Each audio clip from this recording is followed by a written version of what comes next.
So really, before I even get into any alien questions, I have to tell you, my film education began when I first saw film as art through your brother, Tony. He was a tremendous influence on me. Which one was that? I wouldn't be, Revenge is the film. Oh, Kevin. I would see it on HBO, and I saw Top Gun a couple weeks after, and it was the first time that I connected the style and everything together, and I would not be sitting here today if it weren't for him, and then later for your influence as well. So I just wanted to share that, because I never got a chance to meet him and tell him, and just amazing. Was, special. So speaking of legacies that you guys have built, you're back in the Alien franchise, and you said famously during the set visit that people want fucking aliens, I'm going to give them fucking aliens. Right. So Is that what I said? I'm curious, like, what was it that pushed you to get into that? You're like, I'm going to give them aliens. It was prior to Prometheus. Prometheus was the beginning of lifting the lid off, but it really opening up the whole idea of this creature.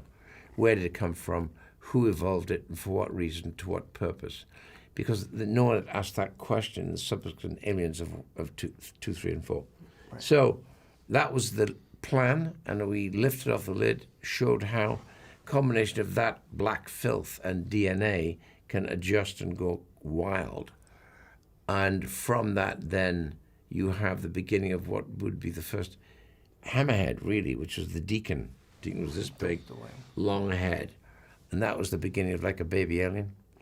So that left a lot of questions, deliberately, because then we were already planning this covenant to go again, and the evolution of that just got richer. It's getting richer all the time. Yeah. So I said we're going to get to first Alien within about 2 more films. I don't know. I think it's getting richer and richer. So we're talking infinite number of films until you get to that point. Well, Star Wars are doing it. Yeah, it's true. Hello. Yeah, well, I'm doing it. I'm going to do this now. That's clever. So, Michael, you're back as 2 characters now, David and Walter. David has become this complex, conflicted, fascinating character, and now basically a huge staple in the Alien franchise at this point after this film. What was it like for you to tackle the duality of those 2 characters, who one kind of represents the worst of us, and one that kind of represents the best of us in terms of the android from their creators? How did you tackle that? What was your perception in these 2 characters and their duality? Well, David, I had the sort of foundations in place from Prometheus. I kind of, knew who he was, what his potentials were. And then it was just about finding Walter and finding his voice and how I could present him. So because David's so theatrical in this one, he's really sort of, out there. I wanted Walter to be very contained and to be neutral and almost like a sort of blank canvas, and allow the audience to project what they thought he was thinking or what he was going to do. I thought that would serve us well, because I knew what his intentions were. I knew that he wasn't a dangerous AI. But I didn't want the audience necessarily to know that, especially with his relationship with Daniels. It's like, are we seeing again what we saw, happen before? But it was very clear to me what he was all about. He doesn't have any of his own personal motivations like David. The last time I saw you was for the preview event in December. That's when I freaked out. You were a little rattled because you hadn't seen anything yet. I was genuinely disturbed, yeah.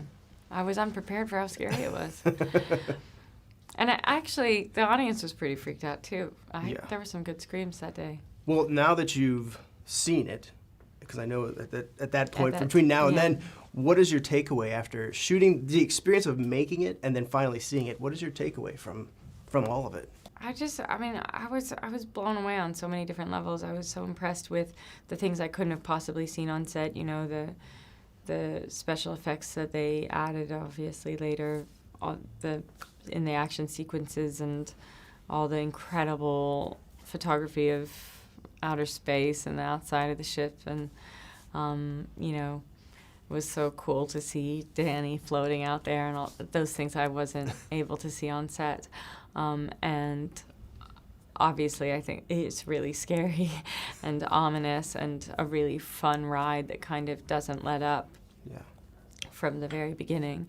But I was also struck by how kind of like emotionally rich and complex it was, and and kind of put out a really disturbing, powerful message about a future we're headed towards where artificial intelligence might become a threat, and Like serious. like for real.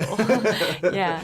Bill Gates said something about it in an article a couple of years ago about, trying to protect us from ourselves, and he said if we all don't want to become the family pet, we have to put some serious policies in place before this AI stuff gets out of hand. And watch And for Alien Bill Covenant. Gates to warn about that, it gets your attention. And yeah, I saw that, when you see these two synthetics talking to each other, and the idea that one day one might pull another aside and say, let's go talk in private. Yeah. We might be brighter than these guys.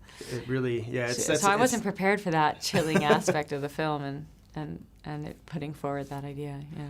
So now Daniels she has a lot of vulnerabilities, especially early on, but she also is very kind of a take charge character. And I'm curious how you and Ridley developed her in that aspect. Was it always like, hey, we're gonna, kind of gradually build her, or was it always she's always gonna be a strong character, but we really want to show these vulnerabilities and stuff. Like, what was that like in developing her with Ridley? I think the thing that the script, when I first read it, made me think about was the question of what we're all made of. I think most people wonder at one time or another, in a moment of crisis, how would I respond? It's something you kind of can't predict.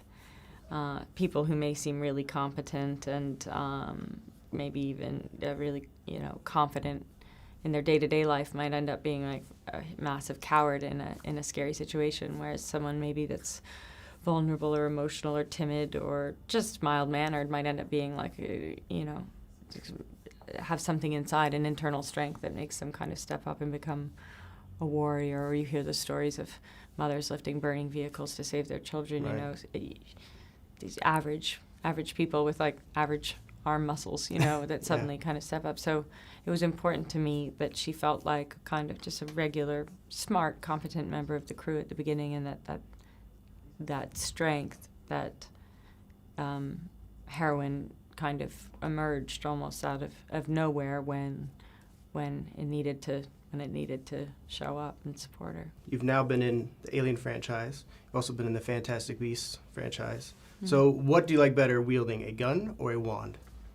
I'm not a huge fan of guns, so I would probably go with the wand, although it's kind of easier to suspend your disbelief with something that's shooting a blank than something that's like meant to move things across the table and it really can't. Right. Yeah, Awesome. So it's a toss-up.